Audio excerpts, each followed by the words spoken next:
la vie au-delà de la vie.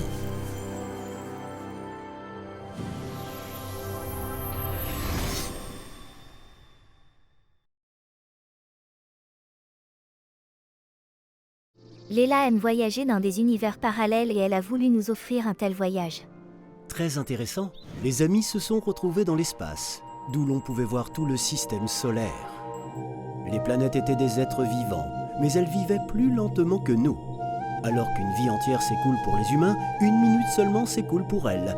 En volant dans l'un des faisceaux, ils se sont retrouvés près de la Terre et, à vol d'oiseau, ils ont vu de petites maisons et des temples enfouis dans la végétation. Voici Zarma Devi. Je pensais que les voitures voleraient dans les airs maintenant. Et vous êtes à l'âge de pierre, n'est-ce pas? Le progrès technologique n'est pas un indicateur d'intelligence. Et parlez-moi de la création de la vie. Je pense que mes amis seraient intéressés. Bien sûr, il n'y a pas eu de commencement, car le monde est éternel.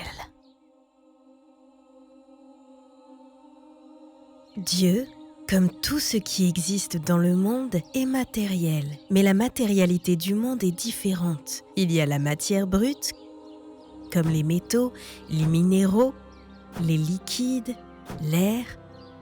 Il y a de nombreux niveaux de matière subtile. Plus la matière est fine, plus elle est vivante, intelligente, consciente, pleine de félicité. Dieu est la matière la plus subtile, répandue dans tout l'espace infini.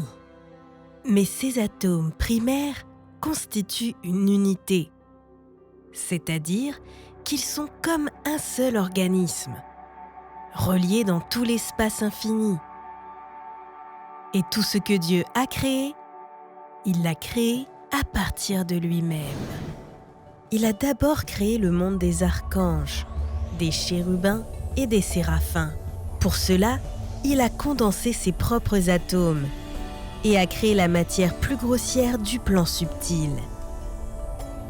Bien que ce monde contienne presque les mêmes qualités divines, ces créations ne possédaient pas l'infinité de Dieu, ni son unité.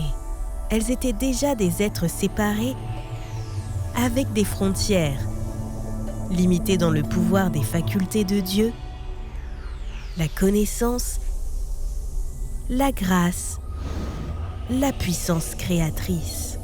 Puis Dieu condensa encore ces atomes et forma le monde des anges, où la division et la limitation augmentèrent et où la puissance, l'intelligence et la félicité diminuèrent, bien qu'ils fussent grands par rapport aux hommes. Puis condensant de la même manière ces atomes, il créa les autres plans subtils. Sur l'autre, après les anges, vivaient déjà des humains et des êtres similaires. C'est votre monde, le monde des morts. En dessous se trouve le monde des esprits et tout en bas, celui des démons. Sur ces plans, la séparation et la limitation se sont accrues et la rationalité et la conscience se sont affaiblies. L'ignorance est donc apparue et l'amour, limité de Dieu, a commencé à se transformer en de nombreuses émotions, y compris des émotions négatives. Les gens vivaient longtemps et heureux dans le plan subtil. Leur corps était protégé de la décomposition par les anges, car la décomposition apparaissait déjà sur ces plans. Mais l'homme et les autres êtres ne se développaient pas. Ils étaient naïfs et insouciants, comme des enfants. Puis Dieu s'est condensé davantage et a formé un monde physique où la limitation, la division, la corruption et la destruction ont atteint une très grande ampleur. L'ignorance était totale, la force était minime et l'amour divin s'est transformé en son contraire, la souffrance. Et bien que la pierre ne ressemble pas du tout à Dieu, il est aussi lui. Il est tout ce qui existe. Et lorsque l'homme perd son ignorance, il le voit en toutes choses. Et l'homme lui-même est également lui. Mais son ego ne lui permet pas de le voir immédiatement et d'être lui, Dieu en Dieu. Dans l'une de mes incarnations, je vous ai rendu visite sur Terre. Vous avez une belle histoire d'Adam et Ève. À l'origine, ils vivaient dans le monde subtil. C'était l'Éden, mais leur esprit s'est développé. Ils devaient connaître le bien et le mal. Ils se sont incarnés sur Terre, expulsés du paradis. Mais ce n'est pas parce qu'ils ont désobéi à Dieu. S'ils l'avaient voulu, ils n'auraient jamais voulu connaître le bien et le mal. Mais la volonté de Dieu était qu'ils le connaissent. Les serpents sont des forces du mal, des esprits du mal qui tentent d'empêcher la connaissance normale et d'induire l'homme en erreur. Et dans l'illusion, ils commencent à tout traiter de façon erronée et tombent dans le péché, dans les vices. La pomme est le fruit de ce monde. Argent, gloire, pouvoir, partenaire, famille, travail. Et maintenant l'homme souffre parce qu'il apprend le bien et le mal.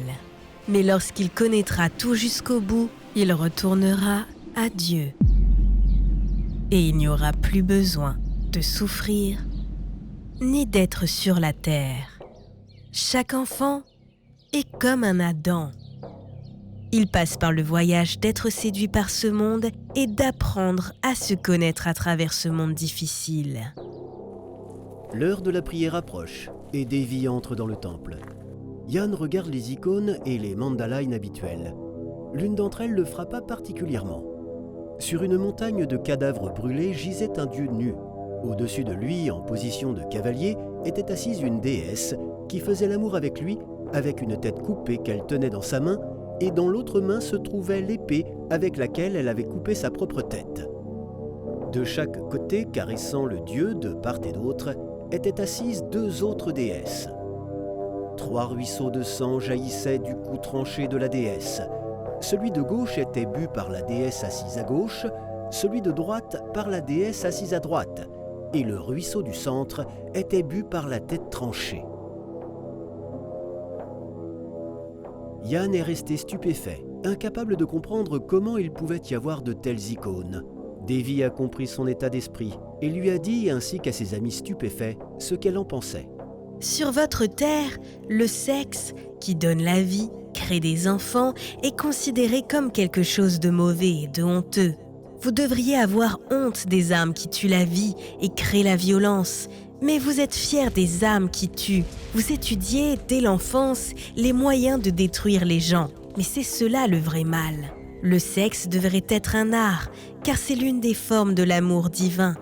Et cette icône montre cet art.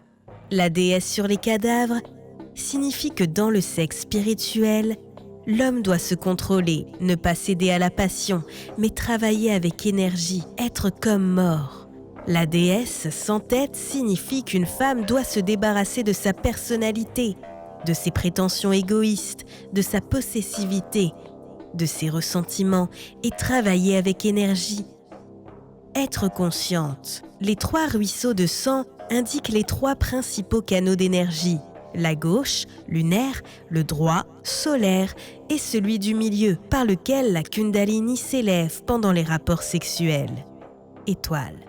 La déesse donne l'énergie des cadeaux lunaires et solaires, c'est-à-dire la sensualité et l'activité, à 2 autres déesses et se concentre elle-même avec son partenaire sur le travail avec le canal de l'étoile, en dirigeant l'énergie à travers lui pour l'ouverture du Sahasrara et la fusion pendant l'acte sexuel avec le suprême, avec l'univers entier. Devi explique la technique en détail, et les amis s'émerveillent de voir avec quelle sagesse les habitants de cette planète abordent les relations entre les sexes en les utilisant pour progresser vers la divinité. À la fin de l'explication, les amis se mettent à rire et regardent Yann d'un air interrogateur. « Hein, nous sommes 3 et vous 1. On devrait essayer cette pratique ?»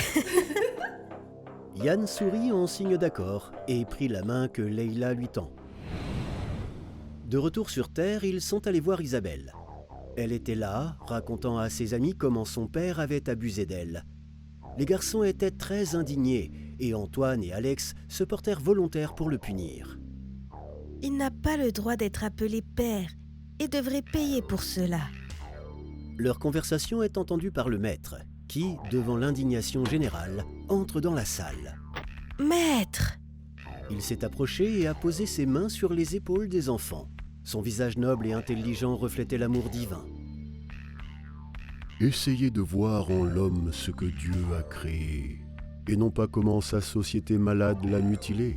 Quand vous voyez un feu, vous savez que si vous le manipulez sans précaution, il peut vous brûler. Mais personne ne s'offusque de la flamme. Personne ne veut se venger d'elle, parce qu'il n'attend rien d'autre d'elle.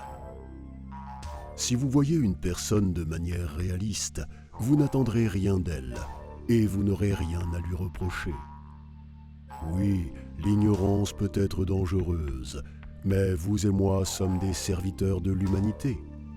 Aujourd'hui, en cette période étonnante et difficile, où se joue le destin de notre civilisation, il est très important que chacun ne pense pas qu'à lui-même, mais prenne conscience de sa mission, de son devoir envers la terre entière, de sa responsabilité pour l'avenir des peuples de la terre. Et notre tâche est de devenir des serviteurs de l'humanité, c'est-à-dire de devenir des personnes qui rayonnent d'amour, de compréhension, de bonté et qui aident les gens avant tout à se perfectionner spirituellement, parce que la préservation de la vie sur la planète et la réalisation du bonheur en dépendent. Tout homme ignorant s'efforce d'obtenir le bonheur pour lui-même.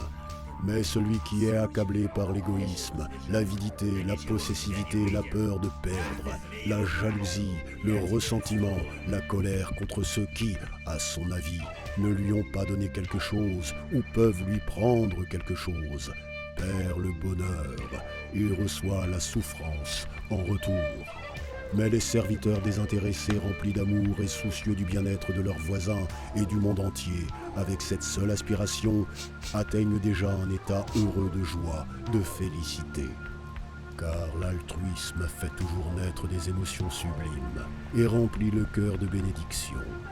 Ils aident Dieu dans son intention de créer un monde harmonieux rempli d'amour mutuel. Et Dieu les aide en leur tendant la main avec son amour. Notre tâche est d'aider les gens, de prier Dieu pour eux, d'apprendre à pardonner et à aimer, même si c'est très difficile. Et si vous répondez au mal par le mal, vous ressemblerez à cette ignorance, et le mal ne fera que croître à cause de cette réponse du mal au mal. Nous vivons déjà mal dans ce monde qui est déjà au bord de la destruction à cause de cela. Et nous ne pouvons le sauver qu'en nous tournant vers l'amour, chers amis.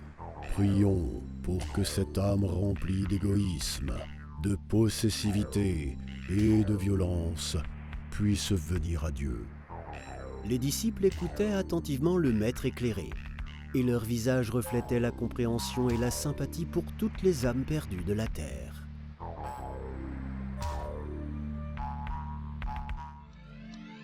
Le dessin animé est basé sur le livre « La vie au-delà de la vie ». Lisez « La vie au-delà de la vie » sur le site amazon1.org/books. Recevez d'autres pratiques intéressantes, des connaissances spirituelles et des cadeaux sur les sites web de nos partenaires. Vous trouverez les détails dans la description.